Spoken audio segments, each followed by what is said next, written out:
Vegas finally has the Steelers as AFC North favorites, Mark. The Steelers are minus 125. The Ravens still at plus 140, despite the fact that they are 1-5. Do you think they turn it around? I think they're not going to stay 1-5. What I'm saying, I don't think they're winning at a 200 clip or whatever that would be. No. I think they'll end up being a 500 team and be a team to worry about on the stretch. I wouldn't even be shocked in a December or January game they lose to them. But you're 4 games down on them. Tough to come back. You look at last year and you're like, well, last year I think they were like 2.5 maybe with 4 games left, and that was difficult to come back from. The Steelers should have won the division last year, and I'm not making excuses for them, but there are differences. The schedule does pick up for the Steelers. It ain't what last year's was. No, not that stretch. No. Absolutely not. They had those 3 games in 11 days against the Chiefs, the Ravens, and the Eagles. And they haven't won against the Eagles since the Beatles were touring in Philadelphia. And the Bengals who had to win and were playing some of their best ball at the time, too. And they barely lost that game. But I just think it's a totally different dynamic of a roster that's, can overcome that type of stuff. They're not going to be shook by a loss or 2 down the stretch saying, oh, no, here we come again.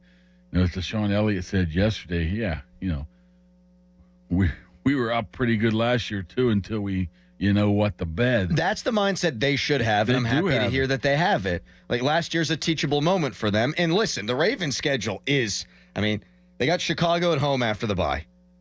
You got to win that game. Then you go to Miami. Come on. I don't take them seriously at all. I thought they were at Chicago. No, Chicago at home. Then they play 3 consecutive road games against Miami, Minnesota, and Cleveland. If they're not in Chicago, I got the wrong flight schedule to Chicago. No, I'm talking about the Ravens schedule. Oh, I thought you were about the Steelers. Why would I go to a Ravens game? Right, you should have You're read. talking about Chicago and Miami. That's who the Steelers are playing, too. So you have to be a little bit more clearer. I thought you were talking about the Ravens. Thank you. That's because I was. Well, you two are like, We listen. peanut butter and jelly again. Why is everything like peanut butter and jelly to you? Because I can just have callous beatbox and be done. So the Ravens got the Bears, and then they're at Miami, at Minnesota, at Cleveland. Jets at home. Cincy at home, Steelers at home, at Cincinnati, New England at home, at Green Bay, at Pittsburgh. These next 4 of them are big time winnable, and Minnesota's kind of been if you want to. Who's quarterbacking? Okay, who would you rather play, McCarthy or? No, you're talking about the Ravens. Oh, for sweet God! What are we talking about? Minnesota.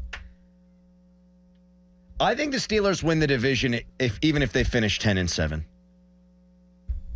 I don't think they're going to finish. I think they're going to be at least 11-6, and I think that puts the Ravens.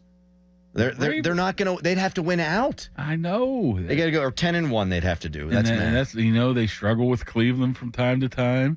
They struggle with Cincinnati from time to time, and we're glossing over the biggest thing. They're playing like crap. That's the other thing. People don't seem to be factoring in. Like, they could lose any one of those games if the defense, except Miami, they're going to be Miami. They could lose any one of those games if the defense doesn't pick it up. And they're going to get bodies back, you would assume, after the bye. But they were playing bad football before Lamar Jackson got hurt. They have no chance without Lamar Jackson. Of course. Look, they even finally got back to what they did good yesterday, and they still screwed. They ran the ball for Henry at 122 yards. I've never seen Derrick Henry wuss it through the line of scrimmage like he did on that 4th and goal play. What was that all about? It's like, okay, I'm done. Tapped out. He usually hits that hole hard, and he's in there. It's like, let's dance and forget about it. That was telling to me. Yeah, I just don't see it. I don't either. Are you worried about the Bengals game? Tomlin 0-6 on the road on Thursday night games against division opponents. I think they've won like 18 of 21 in Cincinnati. Something like that, right around there. And it seems like Trey Hendrickson, I don't know that he plays in the game. He didn't come back into the game with a back injury. Yeah. Got to be careful, though. They know that they're going to come try to raw dog him. So, no, they play well in Cincinnati.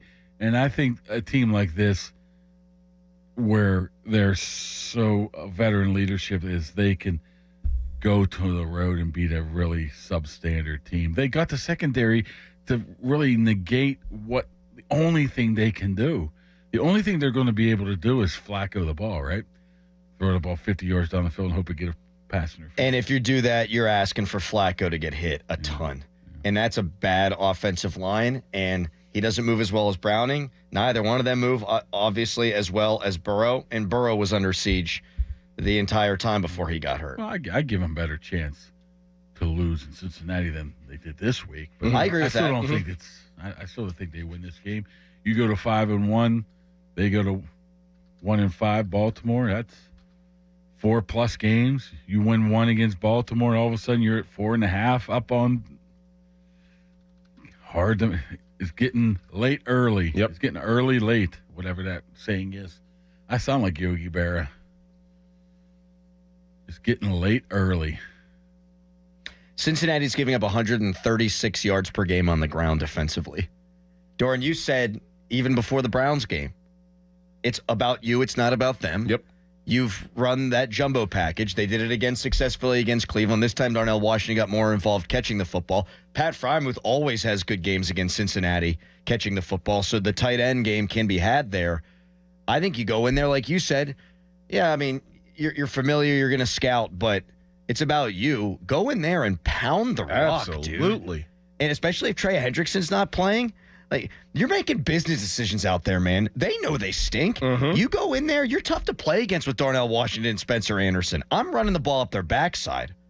Plus, Raw dog. You don't really have time to have an exotic scheme, so you probably want to stick to a lot of things which you've been doing the past few weeks as well. And you know what they have done historically in some of these spots? It works better at home.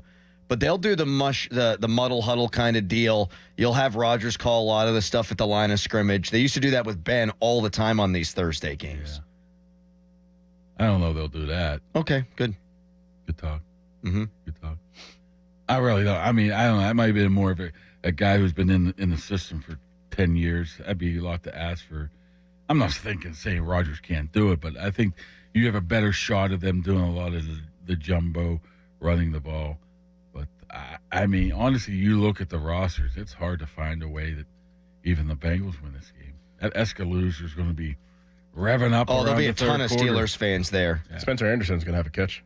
He was in the backfield last year. Mhm. Huh? He's going to have a catch. Watch. Maybe a touchdown. He's backfield. Jonnu Smith in the backfield from time to time. Yeah, I like that. What about Arthie Smith, man, on that play call number 1? Everybody it was thinks great. they're going to hammer him. It was great.